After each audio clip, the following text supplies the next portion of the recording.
Hai, assalamualaikum warahmatullahi wabarakatuh. Selamat pagi teman-teman semua. Apa kabar? Teman-teman pemirsa YouTube Ulfa Nalaraya yang saya cintai dan saya rindukan semuanya. Semoga selalu sehat walafiat dan dapat melaksanakan tugas sehari-hari seperti biasanya. Nah, teman-teman, pada edisi kali ini saya ingin berbagi informasi, ingin berdiskusi dengan teman-teman sekalian terkait tips memilih IO atau event organizer yang baik dan benar. Nah, tips untuk memilih IO, event organizer yang benar terhadap suatu acara, teman-teman sekalian. Kenapa hal ini menjadi penting saya bagikan kepada teman-teman? Karena sebagus dan seperfect apapun, semaksimal apapun teman-teman mempersiapkan ya suatu acara, menginginkan acara tersebut berjalan dengan lancar, dengan baik gitu ya teman-teman sekalian. Sebanyak apapun uang yang teman-teman punya, fasilitas yang teman-teman punya, apalagi audiens atau hadirin yang akan hadir pada acara tersebut juga sudah siap. Namun jika teman-teman salah dalam memilih IO atau event organizer, itu juga akan berpengaruh terhadap kualitas dari acara teman-teman sekalian.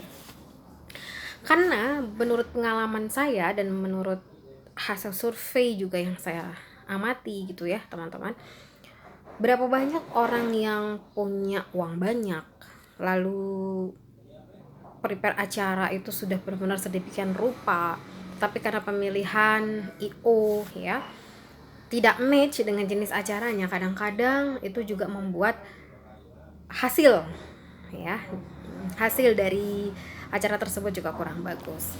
Nah, apakah IO tersebut dikatakan buruk? Tidak juga teman-teman. IO tersebut bagus, namun bisa jadi IO tersebut bagus untuk acara yang lain atau acara orang lain ya, tidak pas atau misalnya kurang pas dengan acara yang teman-teman inginkan dan goals dari acara yang teman-teman inginkan.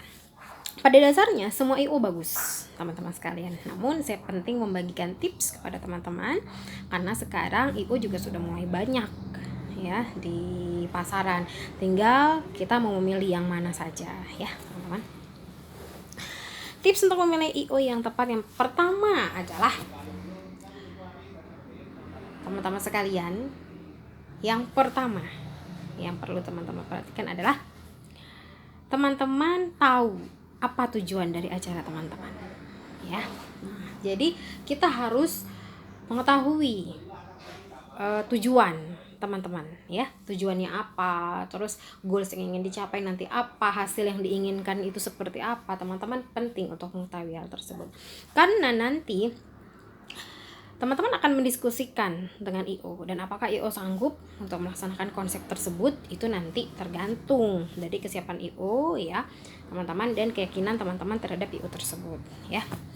Terus yang kedua teman-teman, tips dengan IO, pilihlah IO yang punya ikatan emosional. Nah, kalau yang berhubungan dengan hal ini memang tidak bisa dipaksa teman-teman, karena kita bebas memilih IO siapa saja. Namun kenapa orang yang sudah punya ikatan emosional? Karena kadang ketika kita sudah kenal, sudah akrab gitu ya, kadang-kadang kita bisa lebih luasa untuk menyampaikan tujuan dan maksud dari acara kita. Dan biasanya IO juga akan berupaya benar-benar maksimal. Meskipun IO manapun juga tetap akan berupaya maksimal untuk acara karena mereka akan berpikir jangka panjang ya. Selanjutnya yang ketiga, pilihlah IO yang berpengalaman ya dan mempunyai jam terbang yang cukup tinggi. Apakah IO yang baru itu tidak perlu direkomendasi dan tidak perlu dipakai? Tidak juga teman-teman. Berapa banyak ya IO yang memang baru, terbilang baru tetapi mampu menghandle acara-acara besar. Karena tidak mungkin IO tersebut mempunyai jam terbang yang banyak kalau misalnya teman-teman kita semua tidak memberikan kesempatan kepada IO tersebut untuk menunjukkan eksistensinya dan kualitas terbaik yang mereka berikan pada saat menghandle acara.